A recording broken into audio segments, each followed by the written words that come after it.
हम simple term में की होल सर्जरी भी कहते हैं, या थोरैकोस्कोपी या wax.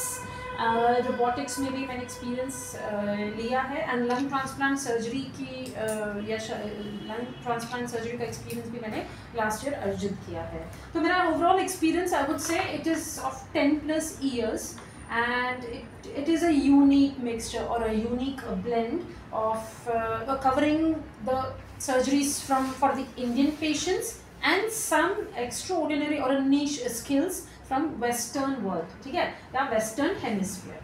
And yes, of course, I'm thorough academician, researcher, and member of various national and international thoracic societies. मैंने काफ़ी कॉन्फ्रेंसेस भी ऑर्गेनाइज किए हैं, वर्क ट्रेनिंग वर्कशॉप्स भी कंडक्ट किए हैं, and yes I have got multiple awards for all of these activities for the past like 7 या 8 years में। अब हम पेशेंट की बात करते हैं। It's a very very interesting case. ये है 19-year-old student, she is pursuing BBA इन हैदराबाद। हम crippling tremors of right hand index finger, जो राइट हैंड का इंडेक्स फिंगर है उसमें non stop tremors, non stop खा रहे हैं, पी रहे हैं, सो रहे हैं, कुछ नहीं कर रहे, lying just on the bed and there were tremors. तो सबसे पहले उसने इंडेक्स फिंगर में नोटिस किया, स्लोली उसने रेस्ट ऑफ द फिंगर्स उसमें भी यही ट्रेमर्स नोटिस किया, एंड ये उसे हो रहे थे प्रॉब्लम्स 2 साल से, करीबन 2 साल से। और इसके बाद धीरे धीरे उसने ये नोटिस किया कि भैया उसके हाथ के ये जो मसल्स हैं, हमारे छोटे छोटे पाम मसल्स हम इनको कहते हैं, रिस्ट के मसल्स, ये वीक हो गए हैं। हमारा wrist and fingers very important, हम बकेट उठाते हैं, हम पेन उठाते हैं, हम फूड खाना खाते हैं, ये सब चीज़ों में और स्मॉल बट डेली जो हमारी एक्टिविटीज़ है उसमें सब इसका इस्तेमाल होता है। अनफॉर्चुनेटली ये वेस्टिंग की वजह से वो अपने डेली एक्टिविटीज़ नहीं कर पा रही थी। This was also associated with some pain in the right hand, मतलब right hand and slowly to the forearm and then neck and all, वहाँ पर भी वो पेन माइग्रेट होता था। सो डेली एक्टिविटीज़ नहीं कर पा रही थी, सोशल एम्बेरसमेंट था, वो BBA स्टूडेंट थी, शी वॉज एग्जाम गोइंग, सो उसका एजुकेशन अफेक्ट हो रहा था। ये सब 2 साल से चल रहा था, and she was multiple investigations but mostly by the neurologist. तो उसको स्लिप डिस्क, वर्टेब्रल प्रॉब्लम्स, ये सब चीज़ों की वजह से कोई थायराइड है, सर्वाइकल कोई स्पॉन्डिलोसिस तो नहीं, इन सब चीज़ों के मल्टीपल MRIs हो चुके थे, उसकी ट्रीटमेंट चल रही थी, न्यूरोजेनिक मेडिसिन सिक होती है तो उसकी ट्रीटमेंट चल रही थी। Unfortunately everything failed, everything finally it failed at that time. मतलब करीबन मैं कहूँगी आज से 3 महीना पहले उसको फिर रेफ़र किया गया सर्जिकल डिपार्टमेंट में, अब उनसे कार्डियोथोरैसिक सर्जरी डिपार्टमेंट। तो वहाँ की जो है एक वहाँ के बंजारा हिल्स हैदराबाद के जो हॉस्पिटल है, हॉस्पिटल वहाँ के डायरेक्टर, कार्डियक सर्जरी के डायरेक्टर जो है डॉक्टर V राजशेखर राव, उनकी टीम के पास पेशेंट को रेफ़र किया गया। तो उन्होंने फर्दर इन्वेस्टिगेट किया, है ना, तो CT स्कैन नेक का किया, फिर MRI नेक का किया, एंड उसके बाद और फिर नर्व स्टडीज़ की। तो ये सब जो बेसिक इन्वेस्टिगेशन है वो उसने इशारा किया पेशेंट को थोरैसिक आउटलेट सिंड्रोम है। थोरैसिक आउटलेट सिंड्रोम मतलब उसका गले का राइट साइड के गले का जो रास्ता है वो सकुरा हो गया है, मतलब नैरो हो चुका है। सो जो गला है very important because specially the right side and the left side, मतलब गले के 3 हिस्से हैं, सेंटर, राइट एंड लेफ्ट। तो राइट का जो हिस्सा है उसमें मेजर नसें, तार की नसें, नीली खून की नसें एंड आर्टरीज, जो मेजर जो वेसल्स होती है, जो मेजर आर्टरीज होती है वो वहाँ से आती जाती है ना। तो हार्ट से निकल के फिर ब्रेन को, हैंड को, ये सबको सप्लाई करती है। तो अलग अलग तरह से अगर रास्ता नैरो हो गया तो इसमें से किसी भी चीज़ को कंप्रेशन होगा तो वो अपना सिम्टम दिखाएगा। इस केस में इसकी तार की नसें यानी कि न्यूरोजेनिक थोरैसिक आउटलेट सिंड्रोम, उसको कंप्रेशन हो रहा था।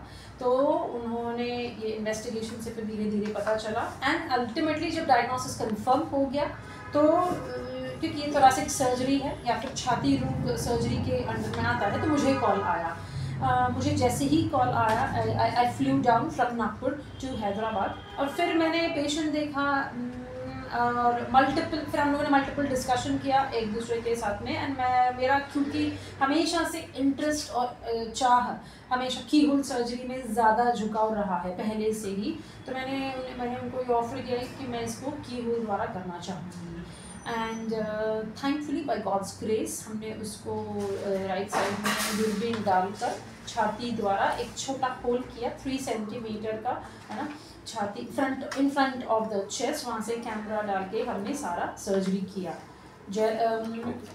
अगर मैं पिक्चर द्वारा आपको एक्सप्लेन करूँ तो ये जो डार्क ये जो एरिया है ना, और ये जो रास्ता है, ये रास्ता, दिस इज इम्पॉर्टेंट, ये है पूरा आपका राइट नेक, है ना, तो राइट साइड का जो नेक है ये रास्ता उसका ब्लॉक या सब नैरो हो चुका था। एंड इस वजह से यहाँ पे पेन, सेंसेशंस कम हो जाना, थोड़ा इसको हम टिंगलिंग नमनेस ऐसा भी कहते हैं, ये सब हो रहा, उसको हो रहे होते हैं ये सारे सिम्टम्स। एंड इसको कैटेगोरिकली ये देखिए, एक नस यहाँ से निकलती है ना, तो और ये यहाँ इसको सप्लाई करती है, और जो 2-3 और नसें हैं वो यहाँ से निकल के इसको सप्लाई करती है, ठीक है। तो इसकी ये जो मसल्स थी, है ना, ये वीक हो गई थी, ठीक है, क्योंकि यहाँ की नसों को कंप्रेशन हुआ था, है ना। So these are common presentation and yes, neurogenic thoracic outlet syndrome है उसका, जैसे ही हमने डिटेक्ट किया, then she underwent VATS assisted thoracic outlet surgical decompression. इसके बाद सबसे the immediate relief she got was she got relieved of the pain जो उसको हो रहा था, पेन ऐसे टिंगलिंग सेंसेशंस या झनझनाहट जो हो रही थी राइट साइड के नेक और पूरे हैंड में, वो चला गया। धीरे धीरे उसके ट्रेमर्स भी सेटल होने लगे। एक्चुअली वो ट्रेमर्स नहीं थे, वो ट्विचिंग था। So this are not tremors, ये मस्कुलर ओवर एक्टिविटी जब होती है मसल की तो वो उसको हम ट्विचिंग कहते हैं, तो इसको शेकीनेस ऑफ द हैंड, तो वो उसका सेटल होने लगा, है ना। एंड उसकी बाकी जो डे टू डे जो दिनचर्या वाली जो एक्टिविटी है, तो वो लिखना स्टार्ट हो गया उसका, है ना, एंड पढ़ना and taking down notes when you are attending your BBA the classes, so ये सब all this she started resuming it slowly. And उसको हमने सलाह भी दिया था कि इसके बाद इसका जो long route to recovery is going to be with the help of physiotherapy. She is undergoing physiotherapy, पिछले हफ्ते उससे बात हुआ, तो वो फिजियोथेरेपी ले रही है। And she is very happy क्योंकि उसका पेन चला गया है, ट्रेनेस चला गया है। I also got a call that she has recently cleared her BBA exam. Biggest I will say biggest biggest reward for me and biggest relief for her. So yeah, अगर मैं ये एक्चुअली वीडियो है तो उसको निकालना है आपको first trip, और अगर वो नहीं है तो फिर आपको फर्स्ट ट्रिप यानी कि पहला पसली जो है उसको निकालना है, और साथ ही ये जो कंप्रेशन मसल या जो टिश्यूज़ होते हैं उसका वो जो कंप्रेशन क्रिएट करते हैं उसको काट के हमें निकालना होता है।